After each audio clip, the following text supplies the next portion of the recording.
Ladies and gentlemen, good day and welcome to Q1 FY2024 earnings conference call of Subex Limited. As a reminder, all participant lines will be in the listen-only mode, and there will be an opportunity for you to ask questions after the presentation concludes. Should you need any assistance during the conference call, please signal an operator by pressing star then 0 on your touch-tone phone. Please note that this conference is being recorded. I now hand the conference over to Mr. G.V. Krishnakant. Thank you, and over to you, sir. Thank you very much. Good morning to everyone who have joined the earnings call for the quarter ended June 30th, 2023. Now I'd like to introduce the members of the management who are present for the call. Along with me, I have Ms. Nisha Dutt, CEO, and Mr. Sumit Kumar, CFO of the company. I would like to start the conference call by going through the safe harbor clause. Certain statements in this call concerning our future growth prospects are forward-looking statements, which involve a number of risks and uncertainties that could cause actual results to differ materially from those in such forward-looking statements. The risks and uncertainties relating to these statements include, but not related to, fluctuations in earnings, our ability to successfully integrate acquisitions, competition in an area of businesses, client concentration, liability for damages in our contracts, withdrawal of tax incentives, political instability, unauthorized use of our intellectual property, and general economic conditions affecting our industry. So with this, I now hand out this call to Ms. Nisha Dutt to take it forward. Good morning, everyone, and welcome to Subex's investor call. It's a pleasure to have all of you here today. But before I delve into the financials and strategic outlook, I'd like to actually take a moment to introduce myself. As this is the first time I'm speaking to all of you, I think after I took charge, I must have met quite a few of you in AGMs before. But just to reintroduce myself, my name is Nisha, and I'm your new CEO. It gives me great honor to be given this responsibility of leading one of India's earliest product companies towards its new next chapter of growth. My prior experience on the board of Subex has provided me with insights into company's operations, strategic vision, and governance. So I believe that this knowledge equips me to step into this role with comprehensive understanding of Subex's business model and industry landscape. And of course, our stakeholder relationships that are very vital to our growth. I bring a strategic and growth mindset, and I'm confident in my ability to deliver to shareholder expectations. And what I've done since I've taken over the past 3 months, I've had the privilege of spending time with many of our customers. And this hands-on experience has given me insights into their needs, aspirations, and challenges. And I've witnessed the potential of technologies firsthand, actually. And I've personally also conducted workshops on AI. And it's been a journey of learning and growth for me. So combining all these learnings and, assessments, because one of the key focus areas for me has to assess, what are the new growth opportunities for Subex. And I've come to a, conclusion that Subex's capabilities can expand, and I'm able to see a clear strategic intersection. And I'll call this the next pivot, actually, that we'll make in Subex. And, I call this as creating connected experiences for our telco clients. So let me expand on this idea of connected experiences a little bit and paint a picture for you. So I'd like you to imagine that we are on the brink of a massive digital revolution that's about to reshape the world of telcos forever. With data is spreading everywhere, digital and real worlds are really converging right now. We are foreseeing a future that could be here as soon as 2025. In this future that we foresee, more than 30% of messages that we will send out will be synthetically actually generated by AI. Around 10% of data will come from generative AI, Gen AI also, in local parlance known as ChatGPT, and 65% of global population will have digital wallets. So what this will do is that we'll be spending a lot of time in digital realm, and the whole world is almost converging on our smartphones. So while all this happens, one of the great things is that the shift, the whole shift is underpinned by connectivity. And that's what our telco customers provide to their customers, correct? So this forms the bedrock of massive transformation. And we believe that telcos now have a very different and golden opportunity to create amazing value for their customers. And we want to be on this journey with them. So we foresee a future where end users like you and me, like all of us, will be augmented by AI agents, and we will be self-generating content in virtual world. For example, your phones will literally become like robotic agents. Communications will shift from personalization to self-generation. So content will be self-generated. will move from graphical to conversational user interfaces, just like, we have been using ChatGPT. And this will transform the interaction that we have with our applications as well. In this, we will live in almost an AR/VR world where AI agents will call each other and perform tasks autonomously. So this is the world that we foresee, which is so different from, the one we are actually seeing a lot of this transformation unfolding in front of us. We also believe that large language models, LLMs, will have the intelligence to orchestrate better software stacks and actually replace them. Call centers, will become co-pilots. So this will fundamentally shift the way telco data, the way we understand telco data and software infrastructure. But like I said earlier, connectivity will be the bedrock of these diverse experiences. And we at Subex are now committed to providing seamless solutions for this landscape. So I'm really excited about the changes that we are seeing in landscape. And we have been serving telcos for many decades, as most of you know. And we recognize that navigating this transformative landscape is not without its challenges for them, right? So the telco industry, if I were to talk about it, is really being disrupted right now. And it's across 4 key areas that we see. Customer experience, delivery, the ecosystem in which they are having to operate now, and technology stacks changing. So this is quite a bit of disruption for telcos. But the good news here is that each area presents a unique set of questions and challenges. And a plethora of new AI use cases is opening up, actually, to deliver this, the idea that I call connected experiences. So towards this, what we have done at Subex is we have curated a comprehensive array of offerings to pave way for this. Our mission is to empower telcos with personalized, seamless, secure, and intelligent solutions. And we want to co-author this future together with them. So what we are doing is we are focusing on unlocking new use cases and building on the foundation of the digital trust that, you are all very aware of, that we have already been delivering on. So how will, our portfolio deliver to this? So our offerings will range from enabling personalized experiences through AI Customer Experience Studio and digital onboarding solutions. We'll guarantee cost optimization through our network analytics portfolio. We'll deliver intelligence with our business assurance portfolio and AI use case studio, and secure connectivity through fraud and security solutions. And of course, telco fintech is a big area that's emerging. So we will actually enable cashless commerce through AI fintech solutions. So we have net-net, I think, aligned our portfolio to deliver unmatched value to our clients, I believe. These are demands of the future, and we are actually at Subex pivoting to next-gen stack. I call it the next-gen stack because we are now ready with 5G, AI, and cloud. Right? So the convergence of these 3 technologies, I think we are very well primed to make use of this opportunity. And this whole stack will be powered by our HyperSense line of offerings that combine cloud readiness, AI ML, and generative AI capabilities to deliver superior customer experience.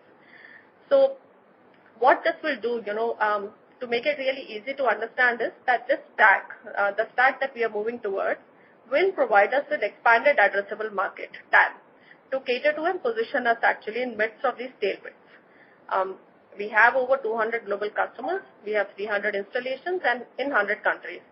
And all the customers that I have met and personally spent time with, they are actually really excited about the new stack that we are talking about and its transformative potential. So, and we have been getting really good feedback and direct feedback on this new opportunity. So if I were to really conclude, I would say that in Subex, we see this as a of experiences driven by AI and shaped by collaboration. We are super excited about this, and we really want to, take the be on this journey with telcos, like I said. We want to empower our customers and partner with best of technology, partners. I assure you that we are committed as ever to delivering exceptional value and look forward to your continued support. And so this is what I wanted to sort of, cover connected experiences bit to explain it a little bit. But going forward, when we talk in investor calls, I will be providing updates in investor calls around 3 strategic pillars in addition to the earnings that we will talk about.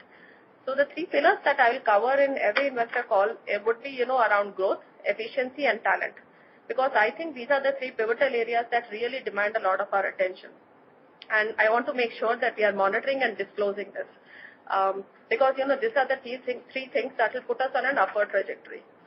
So On the growth front, to come to these, three aspects. On the growth front, the first quarter has delivered promising outcomes. We have secured addition of 3 new logos in our core business domain, despite, we had a lot of competition. These accomplishments, I would say, are significant because the contracts that we have won are with the, really good and renowned CSPs. So these wins underscore our, capabilities in our core solutions. And our strategic focus has also pivoted towards expanding our footprint within the strategic accounts. So I call it almost a farming strategy, right? When you have a strategic account, we want to go deeper and make sure that we are able to do more for our current clients. So we will augment our adoption of our products across the key clients. And as I spoke earlier, we are very focused on AI right now. So we will make sure that we will pick select geographical regions with pronounced AI for our AI offerings and delve deeper into these accounts. The second one that I spoke about was efficiency. And efficiency, as you will understand, is a very important pillar of our strategic roadmap. So what we are doing is we have embarked on a journey of hyper-focusing on our portfolio optimization. We are trying to streamline our operations to extract maximum value out of every aspect of our business. And this approach is underpinned by a firm belief in contemporary technology as a cornerstone to our advancement. We cannot offer contemporary technology stack to our clients without being on the journey ourselves. So we will embrace a very tech-first mindset that should really help us drive efficiency and productivity in this organization. Also, most of you have heard, but we are actually on the path to collaborating with one of the world's leading strategic players. We are forging alliances, and I believe that what this will do is eventually help us reduce our cost footprint and also, open up a new market which we haven't been able to tap into before this. So I'm confident that efficiency focus will really help us, deliver the operational excellence. And the third focus area that I wanted to talk about was talent. This goes without saying that this is going to be critical to our success. In the tech-driven area where the technology stacks are changing very quickly, we completely understand the game-changing influence of, talent. And I want to make sure that we make most of their potential, the talent that we have, and we are actively investing in programs to enhance and reshape their skills. So we are making sure that our workforce is equipped with latest know-how to navigate this new landscape. And more importantly, I want, the best talent to create almost like an innovation engine for the company that keeps experimenting internally so that we have newer and newer offerings to take to our clients. So this is going to be very critical for us. Those were most of the business updates for the quarter, and now I'd like to take an opportunity to present the financial highlights from Q1. So performance highlights for the quarter that ended on June 30th, 2023 compared to previous quarter, March 31st, 2023. Revenue for the quarter stood at INR 673 million as against INR 473 million for the quarter that ended on March 31st, 2023. EBITDA for the quarter was at INR 147 million as against INR 368 million for the quarter, and profit after tax was at INR 193 million as against INR 472 million for the quarter that ended on March 31st, 2023.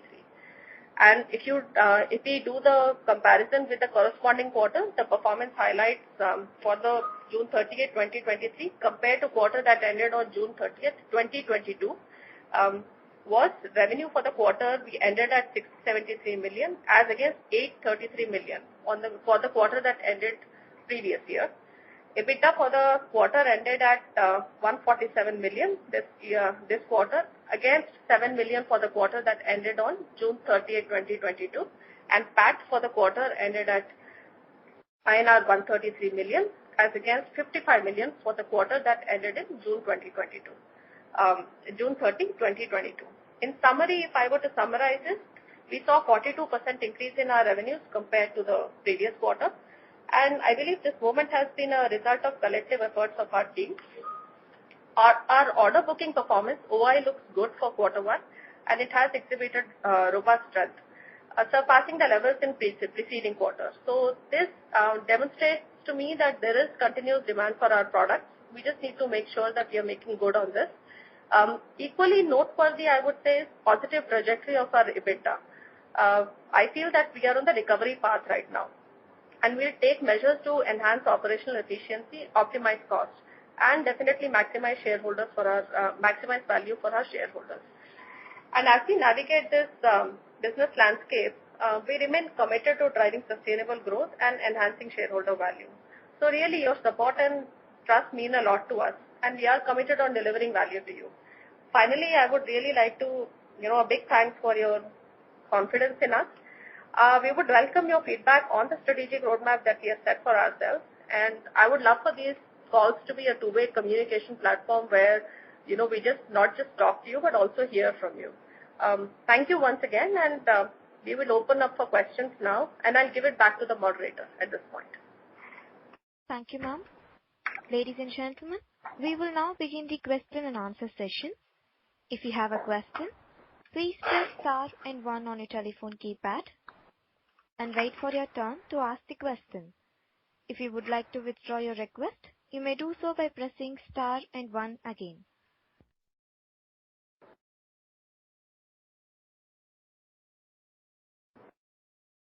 Ladies and gentlemen, if you have any questions, please press star and 1 on your telephone keypad.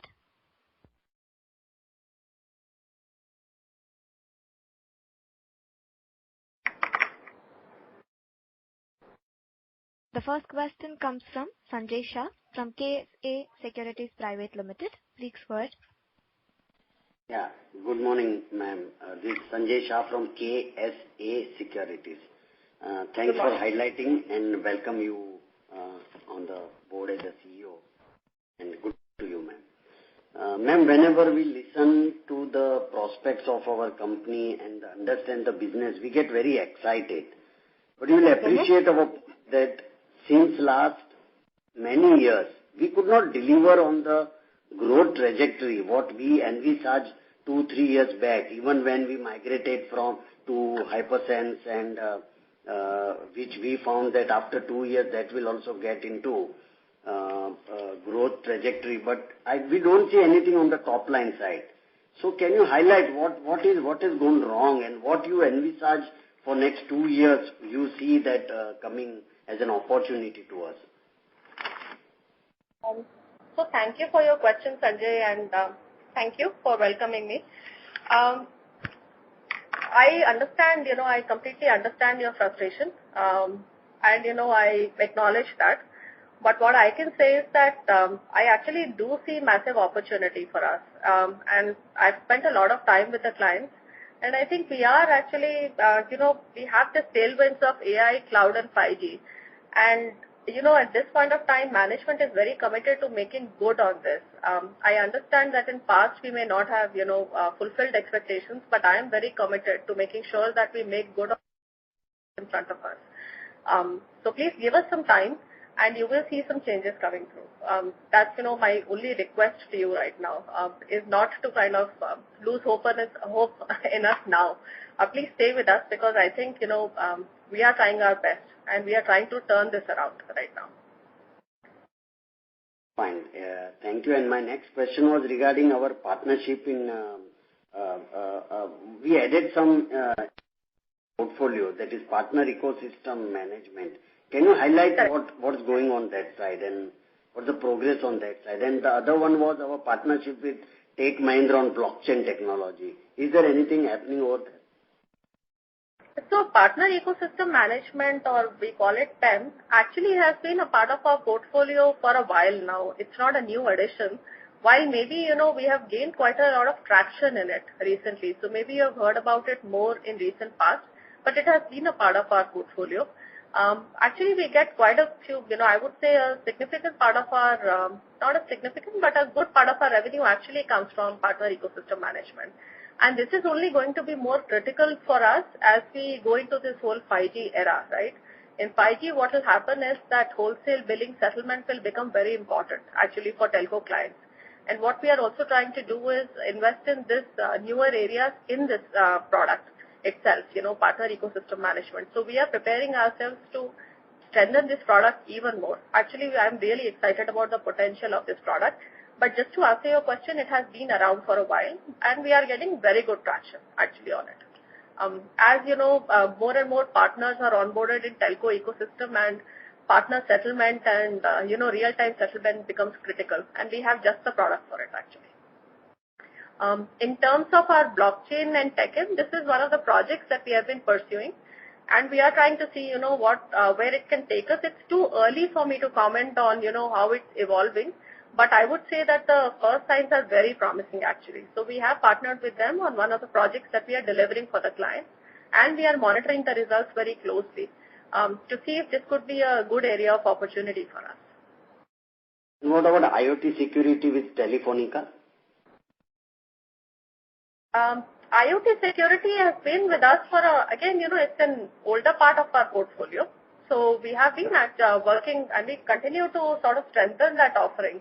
In fact, in IoT security, we are looking at, taking newer offerings to our telco clients just beyond Telefonica as well. So yes, this has been a part of our portfolio again. Like I said, right, we do have some pillars that are working well for us. There is IoT, there is 5G, there is AI, and we are trying to see if we can bring a more converged and a more synthesized solution to our telco clients. So that continues to be an area of opportunity, Sanjay.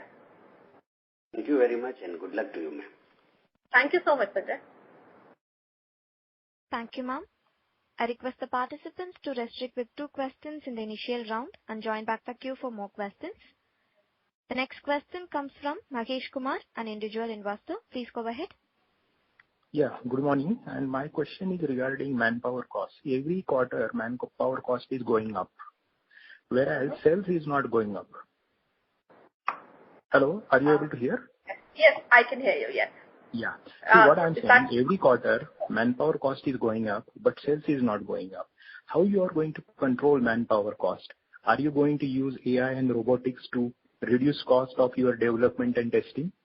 And second question is, what is the investment required in your new strategic program? Okay. So thank you, Mahesh, for these questions. So manpower cost going up, I will ask the CFO, Subex, to comment on that. But my brief comment on that, this aspect would be that, like I said, right, we can't bring efficiencies to our clients and, unless we bring efficiencies internally in-house ourselves.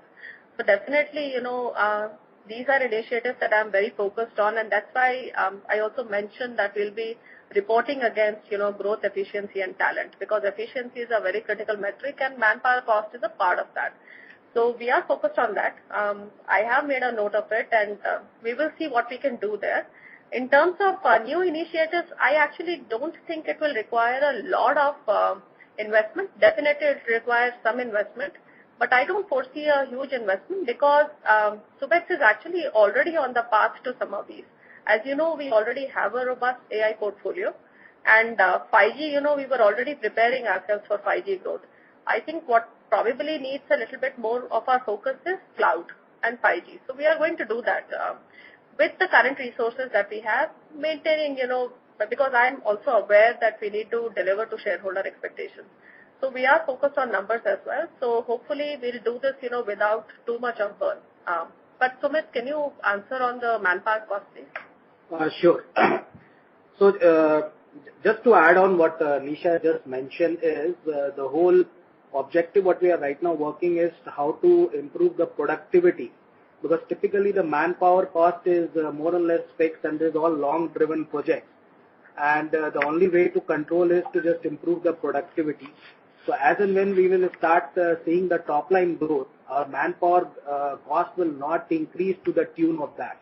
So it is more about, I can just say it's a semi-fixed, and once the businesses start coming and it's growing, it will eventually, as a percentage to revenue, it will start dropping it. Yeah. So that is what largely around. If you see the year-on-year side, there is a close to 3 crores of an increase has happened, which is again, that the cost inflation is there, though we are working in the productivity side. So eventually you will start seeing the cost optimization as a percentage to revenue, and the things will start under control. So that's what, as a management team, and which I'm just adding what Nisha just mentioned, we are just working towards to optimize this. Yeah. Yeah, we are also partnering with hyperscalers, as you know. So that should, help us open up new doors without significant burn at our end. But yeah, I mean, points well taken, and that is something that's high priority for us. So you have to use AI internally to showcase to your customer that we can reduce cost by using AI. I completely agree. I couldn't agree more, Mahesh. And this is something that we are actually doing, So I couldn't agree more. Completely agree. Yeah. So. Okay. Thank you. Thank you, ma'am. The next question comes from Abhishek, an individual investor. Please go ahead. Hi, Nisha. This is Abhishek. Am I audible? Yes, you are. Hi, Abhishek. Yeah. Nisha, first question. Q3 2022-23, the former CEO said, give us 2 quarters and then things will start to stabilize. Vinod is gone now. I mean, he's now into the board of directors and all that stuff. And you have taken over. Give me a realistic number in terms of the time you think that we will see a positive bottom line, period. I mean, I don't care about the initiatives, how they are shaping up. Just give me a time frame.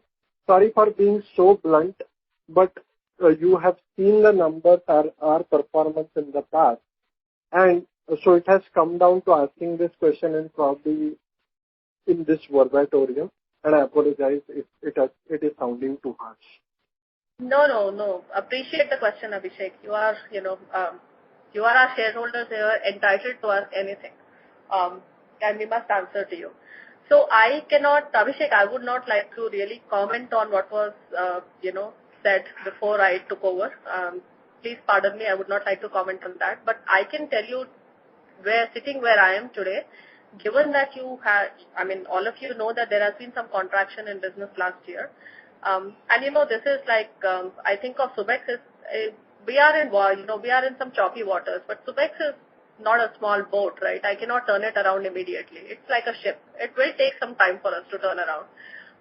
So I would request that, be patient and give us few more quarters, please, before, you start seeing the real impact of all the changes that we are trying to make. I will not promise overnight results, but results will come. That's all my request to you is really. If I may follow up on the same question, may I please? If you can quantify, I mean, tell me, say it will take you a year or another 2 years before we turn the ship around. I understand that it is not, you have inherited the captaincy of the ship. You have to now start steering it around, make the necessary adjustments. What is the realistic time frame that you think from where you are sitting right now as to where we will see a positive bottom line? I would, it's a tough one honestly, but if I were to say sitting where I am from my vantage point, and you have to remember I have been at the helm for all of 3 months, I would say that, no, I agree, but I think that this would take us a year before we actually really turn it around. This will, that is my realistic outlook right now. Okay. And following upon probably Mahesh and Sanjay's question, we are not seeing the top line increasing because it's been a perennial problem for us since the time I've been a shareholder, that our sales team are very poor at delivery. Somehow we have got the product portfolio, everything that we look at from the advantage point looks very hunky-dory. But then when it comes to our sales team getting the sale through and that contributing to our top line, that is something that is not happening. I don't know. I mean, what are we doing to change it? Again, I'm not expecting you to do anything overnight. You have inherited the company in whatever shape form it is right now. But from where you sit, our sales is where I see the problem is. Our products may be fantastic, but it is our sales which are the root cause of this entire show that is not going as per what we see. It is my 10,000 feet view of the company. I'm not privy to what the sales team does. So please take it with a pinch of salt.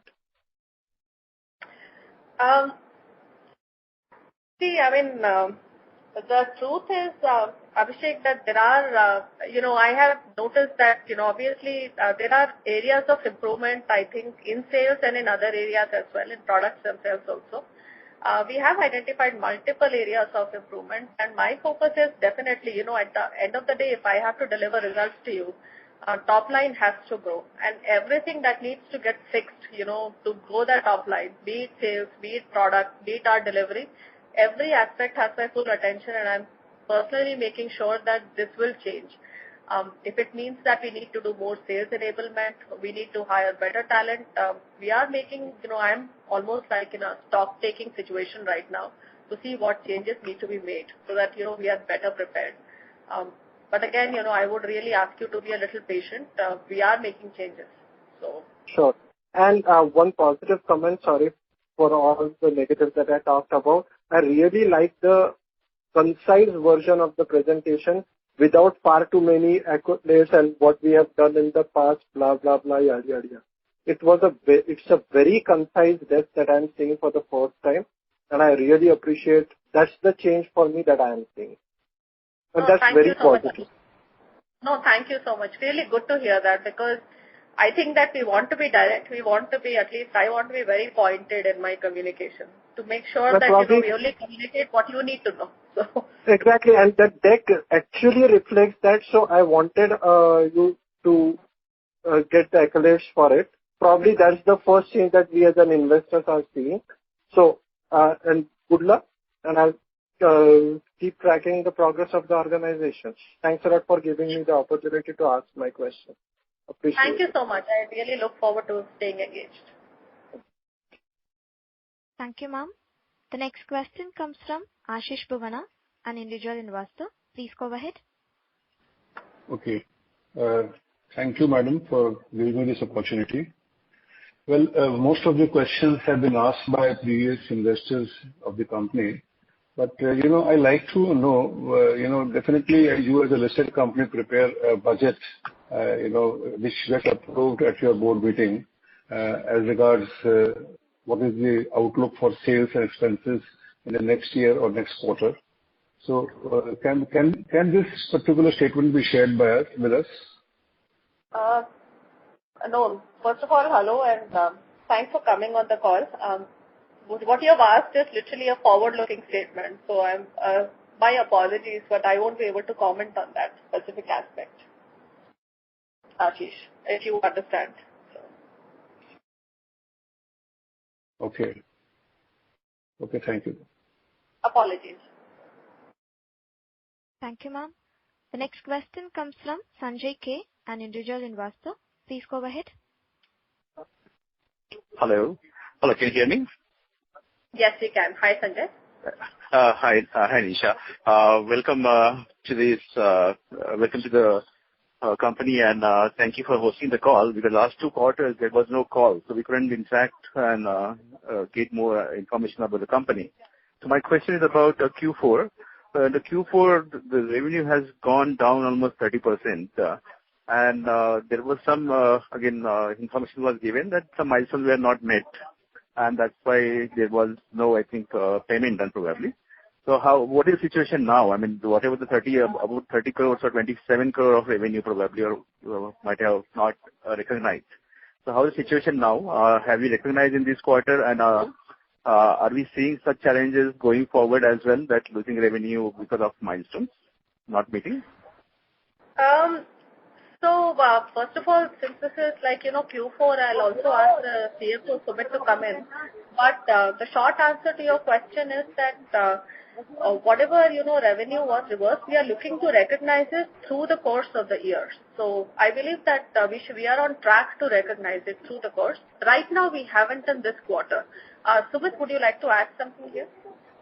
Yeah, same thing.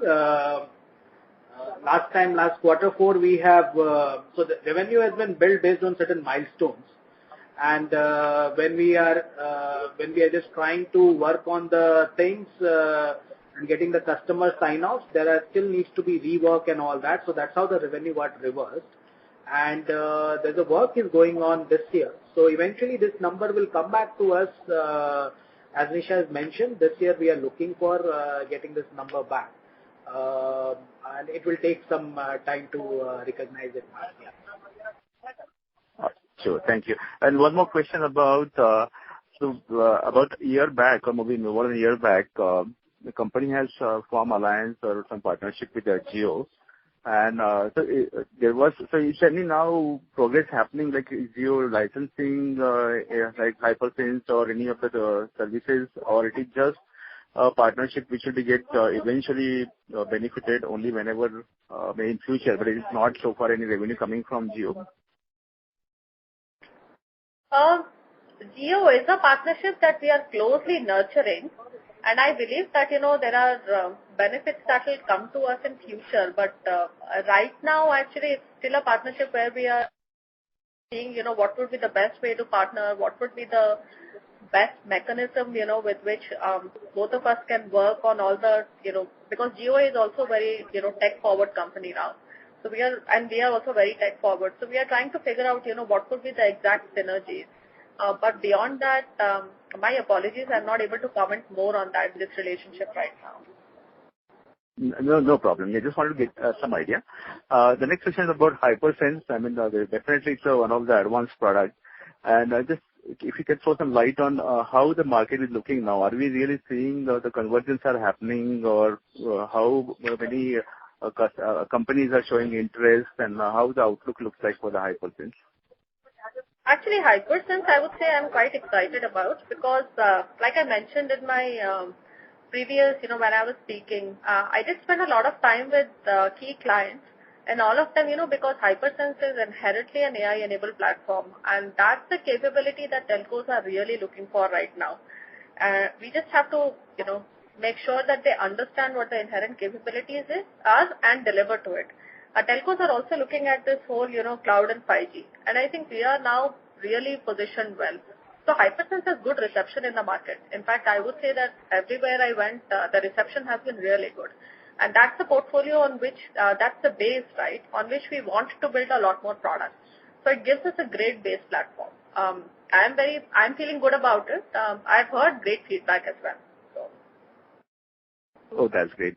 And the last question is about, there is a good improvement from Q4 to Q1, at least the improvement into top line and bottom. I mean, at least the loss is less on that. So how you see, I mean, it may take more time to get a really positive bottom line, but at least quarter-wise, are you seeing now from Q2 and Q3 it's going to be better than Q1 at least? At least you are seeing that things are improving compared to what you have seen last 3 months? We are going to try our absolute best, but I won't be able to specifically comment on, forward-looking quarters. But rest assured, we are doing our best really to make sure that, we continue to deliver results and build on the momentum we have on Q1. Sure. Just want to hear that's how you see a market looking at, and are you seeing now more convergence into the orders? It's going to happen or happening comparatively? Because so, how the outlook looks like? I know it is not like telling whether it will be a positive, the profitability of a positive outcome by this quarter, but at least are you seeing positive or improvement into what outlook, improvement business on that? I think so, Sanjay, because like I mentioned, right, we have added 3 new logos just this quarter actually. Sure. So we are seeing quite a bit of, momentum at our end. Like I said, right, we have to make sure that we continue it actually and continue having those conversations. So hopefully we'll continue to deliver, good results. So yeah, we have 3 new logos. We are seeing a lot of uptake of 5%. We are seeing AI use cases coming to fore. So hopefully this will continue actually. Are you seeing any interest from the US geography? US. Sir. If you have more questions. US is an important market for us. In fact, I would say good percentage of our revenues come from developed markets. So US remains a key market. All right. Thank you and all the best. Thank you, Sanjay. Thank you, ma'am. I request the participants to restrict with 2 questions in the initial round and join back the queue for more questions. The next question comes from Rajesh, an individual investor. Please go ahead. Hi, Nisha. This is Rajesh. Hi, Rajesh. Yeah. So I have been attending all the conferences call of Subex for last many years. So what I understand is one of the major reasons for poor performance of Subex is we are shifting from to subscription model, from outright sale to subscription model. So I would like to understand what is the status as of now of this shifting. What percentage of business approximately has been shifted, and when do we expect to complete this process? So thank you for that question, Rajesh. So first of all, I think industry-wide, if you look at the practice, industry-wide, all software companies, all product companies, the trend is that, it's moving away from license and more into subscription. So that's like, we are following something that's industry trend and also our telco customers expect it now. So I wouldn't say that we are, doing something which is drastically different from the industry trend. So I think on, as far as our pricing model goes, we are on track. I think this is, it's a sound principle, model. So model is not wrong.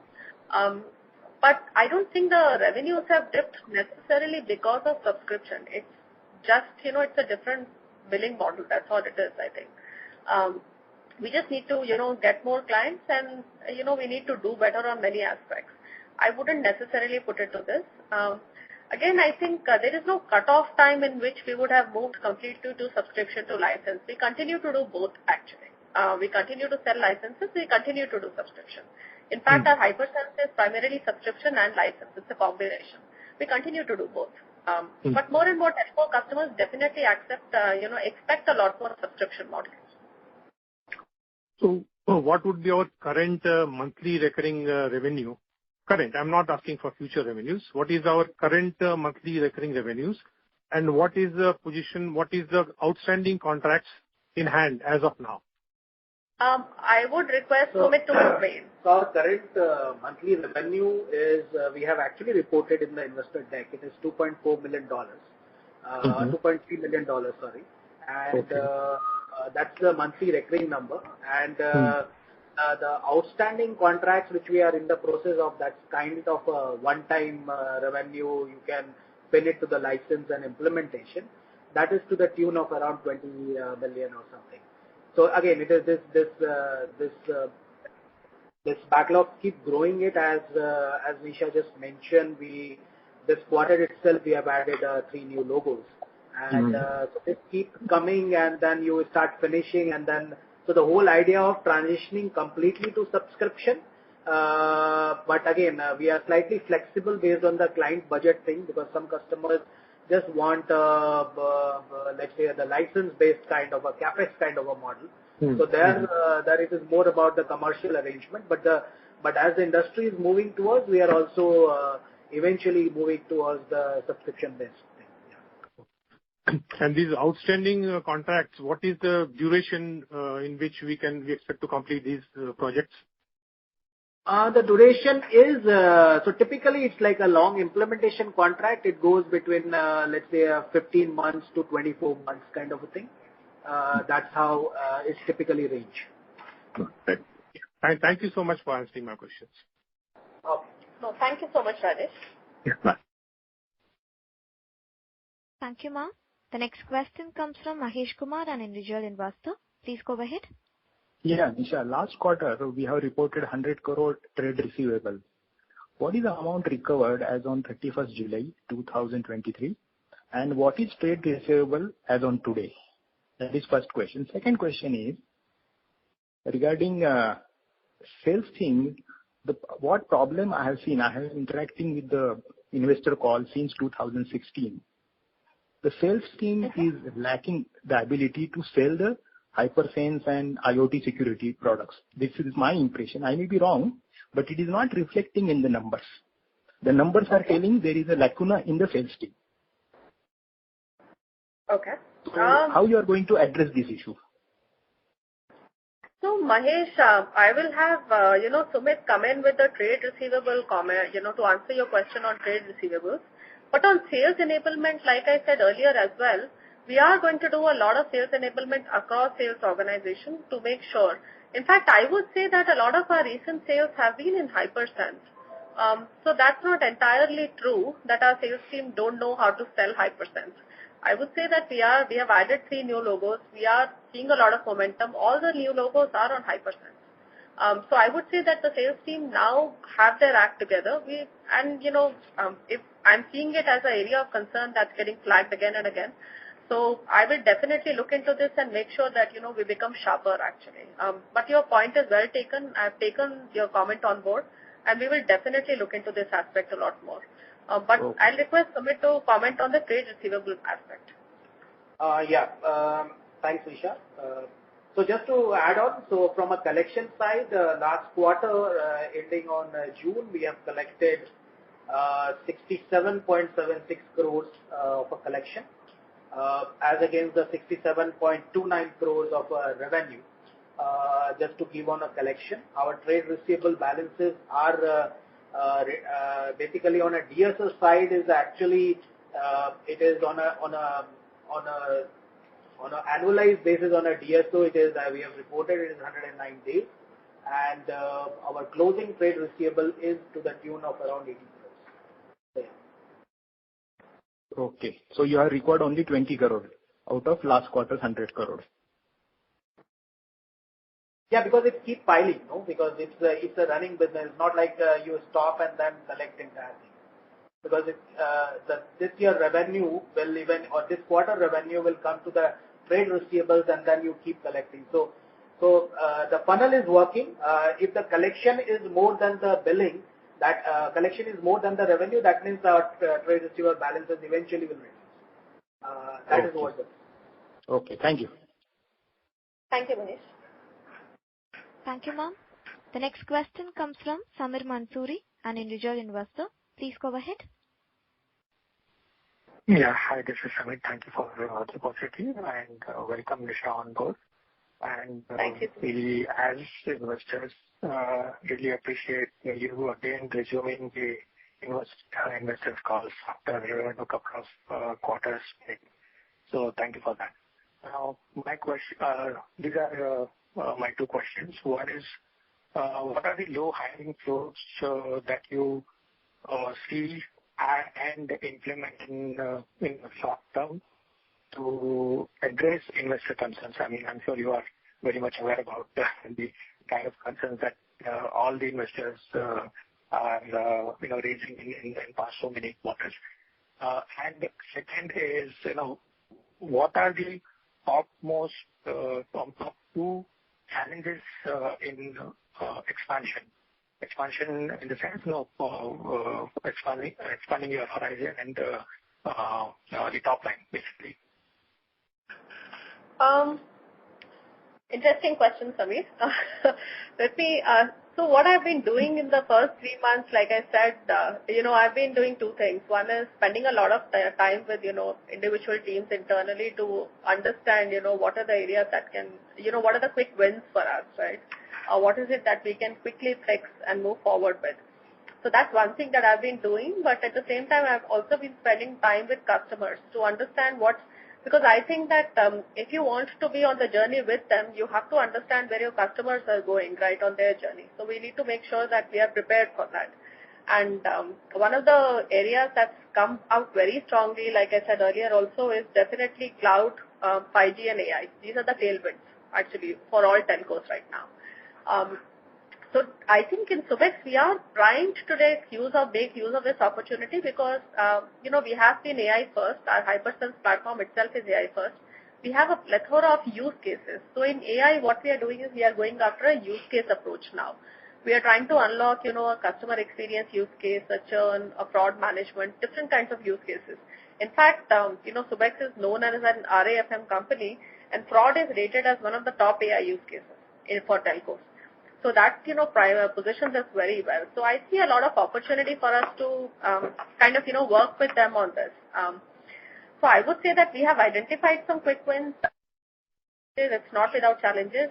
We are trying to, make sure that portfolio is really optimized. So a lot of optimization work is going on internally. But externally, I think we have identified what the opportunity is, and I think that's where we have pivoted to this stack, of connected experiences, because I think that is really what telcos are looking for. They want to make sure that they give seamless and connected experience to their customers. And we think that we have exactly the offerings actually, that fit into that portfolio. And we'll keep adding to those offerings. And so I think I see the opportunity. Again, as always, I think the challenges will be in making sure that we implement and make good on this, right? I mean, understanding an opportunity and delivering to it is a different thing. So I'm very focused on making sure that we not just understand, but we also deliver. So we have been doing workshops. We have been, co-creating these things with the telco clients. I feel extremely positive right now, sitting where I am. I think we'll be able to do this, actually. I think Subex is prime. We are a product company. We know how to build products and take them to market. So I feel confident that we'll do this. Okay, thanks for giving that confidence. But just on the delivery part, I mean, are we still facing any, challenges in terms of because I think 1.5 to 2 years back, the reason that was given was, because of COVID, a lot of travel restrictions are there, and people are not able to get to the sites and give their services.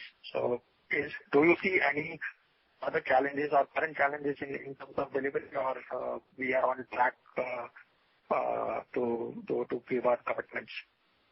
I think we are back on track. I don't see any delivery challenges per se. I think on the contrary, I would say the only challenge I would see is that our clients are expecting more from us now. They're expecting us to deliver higher value. They're expecting us to deliver, stacks to them.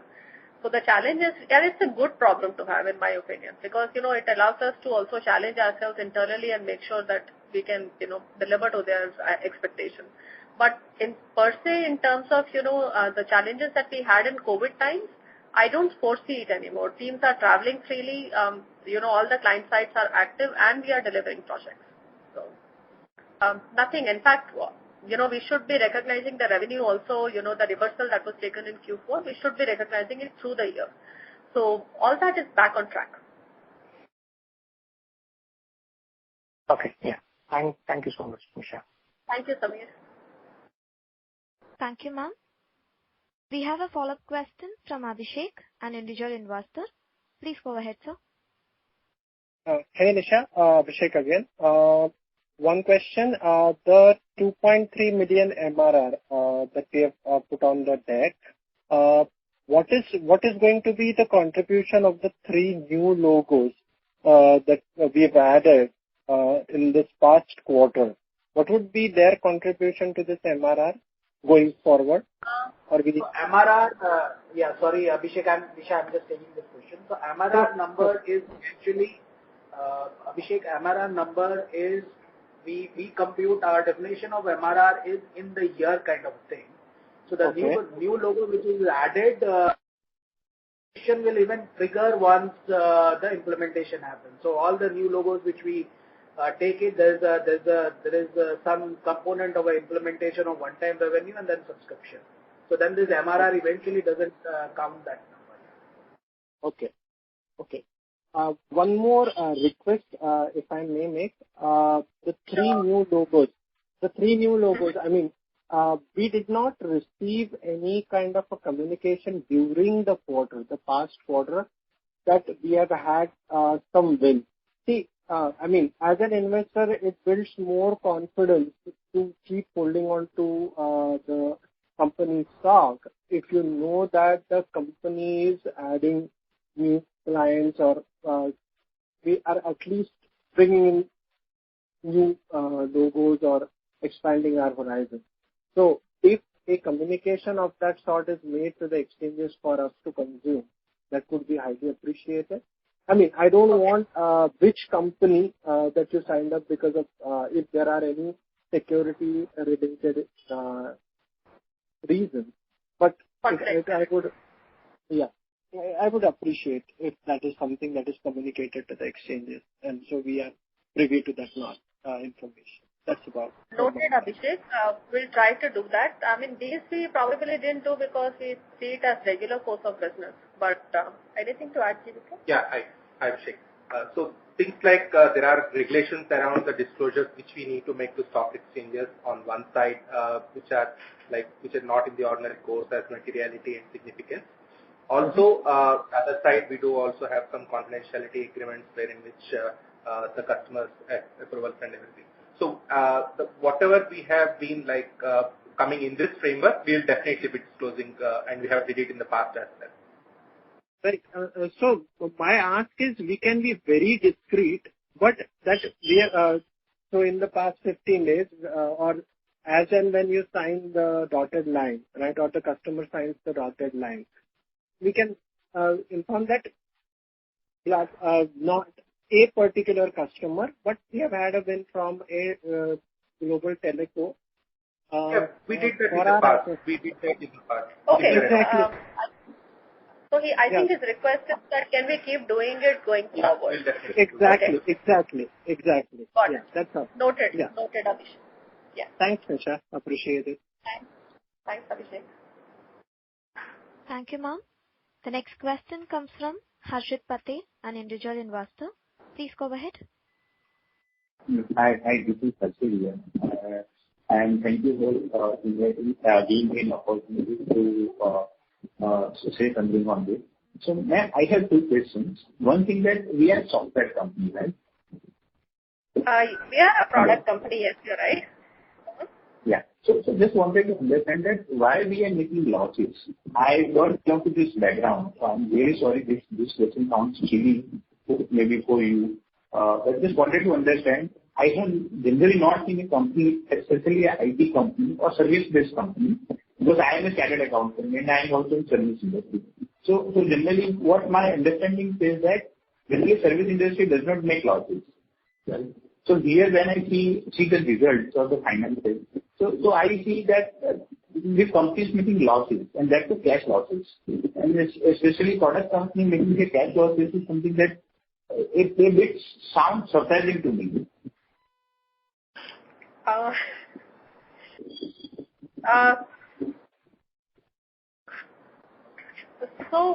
Thanks, Harshit, for that question. First of all, you are right. We are a software company, but we are a mix of products. We do have service component as well, but we are primarily a product company. And, we have, I think the market is great. The market is good for us. But we have had some losses in the past. It's been due to a combination of reasons. I think some COVID impact was there, and then we also had some contraction in business. But like I've been saying through the call that the focus is on, making sure that we get back on the growth trajectory. So definitely that's my focus, to see how, we can address some of the concerns that shareholders will have. But Sumit, anything to add here? Yeah, just to add on that, we are not only just a software company, it's basically a entire turnkey kind of a thing. So it's like a product along with the services. So whatever things which we sell it to our customer, it is not like a out-of-shelf kind of a software, and you recognize the revenue. It is a service element to that, and the support, maintenance, and for the thing. So that's how it is. So it is more about the entire manpower has been involved, or that's what the employee cost has been. You need to maintain a certain levels of employee cost, and then the revenue will grow eventually, and that is the thing. So while the point is well taken on the losses why we are making, and now Nisha is anyway here, and we are just as a management team, we are working towards to bring the profitability back, and comment right now, but yeah, point has been taken. Okay. Second question.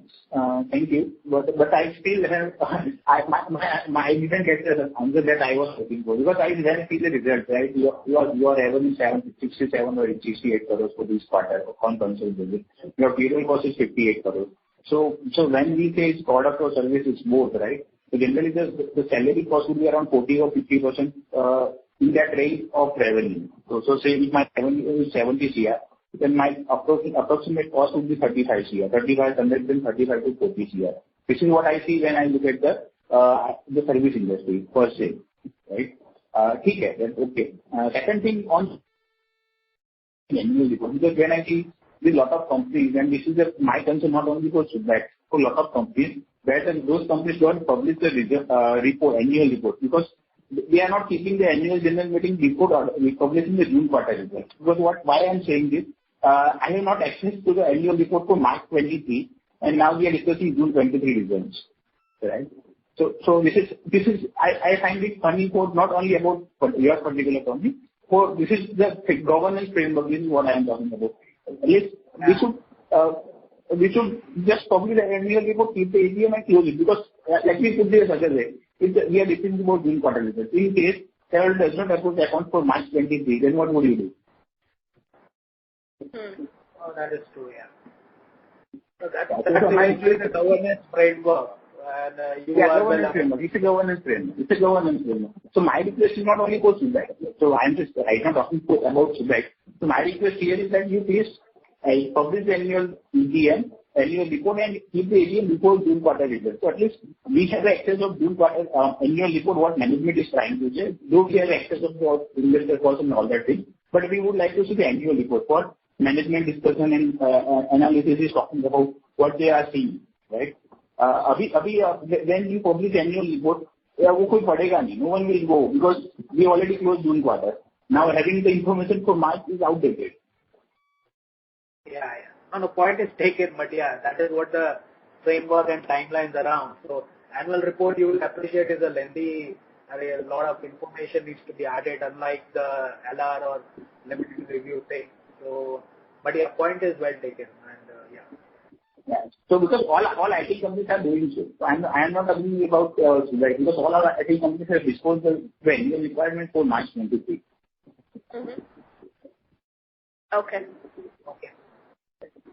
And when we expect to become profitable? That's the only thing. I understand the money. So sorry for interrupting, sir. If you have more questions, please join back the queue, sir. Yeah, okay. Thank you. Thank you, Harshit. Thank you, sir. Thank you, ma'am. The next question comes from Chetan Lata, an individual investor. Please go ahead. Hello, Nisha. Welcome on board. This has been your first quarter, and you have been really candid about all the disclosures. So thanks for that. The first question is, we had been giving out the API pools. Please tell us in percentage terms what has been the increase in the API pools? Sorry, Chetan, your voice was breaking actually. I couldn't get the question entirely. Yeah, Nisha, so this was around the API pool numbers. So we had been publishing the API pool numbers in the past quarters. I wanted to know what in percentage terms the increase has been for the API pools. So the reason we sort of, I didn't want to, for me, when I look at this whole, the stat that I was talking about, connected experiences, in my opinion, this whole, it's a merge capability now. So we haven't been tracking it separately like that. So, ID Central is core to our business. It was new initiative earlier, so we were reporting it separately. But now I think they have been around for 5 years, right? So they are a part of the core portfolio. I don't have it handy. My apologies. But may I get back to you on this? No problem at all. So, and the second question was around the R&D spend. What I understand is in the past quarters, Mr. Padmanabhan had said that most of the R&D spend is now complete, and we are now in the phase of leveraging whatever R&D spend we have done. So as it stands today, what is the R&D spend that is currently ongoing, and what are the future plans for the R&D spends? Or are we just going to leverage going forward whatever we have done? So I would say that in a product company, Chetan, R&D spend is an ongoing activity, right? So for instance, we have to invest in 5G. We have to make sure that we are cloud ready. So this is a spend, I would say, in a product company never goes away really. There is never a point where you say that you stop spending and now I'll only, sort of harness what I've spent. It's never that. But yes, I would Can you quantify that number, Anita? Can you quantify that for the coming year? Maybe I'll have to get back to you, Chaitanya, because, we think of it as, an expense. It's more, it's an employee expense number. No, it's hidden in that, in the sense that our employees are the ones that are working on some of these initiatives. So we don't kind of track it separately like that. But I would say a lot of expense, to Vinod's point, he's right, that a lot of AI capability has been built. But we continue to, for instance, now, I want to build a lot of AI use cases on 5G, on customer experience for telco clients. So for that, I will continue to kind of, invest in those areas, right? So this keeps us sharp, this keeps us in market, this keeps us at the edge, right? So it's important. I think this is kind of, a given. A product company can never really go away from this. And on your API question, I quickly got the number. I think maybe there have been, I'll have to kind of reconfirm it to you, but 11 million API pulls happened. Okay, fair enough. Thanks. That's good. Thank you. Thank you, ma'am. That would be the last question for the day. Ladies and gentlemen, this concludes your conference for today. Thank you for your participation and for using Doorsaba's conference call service. You may all disconnect your lines now. Thank you and have a good day, everyone. Thank you so much. Thank you. Thank you all. Thank you. Thank you, ma'am. Thank you.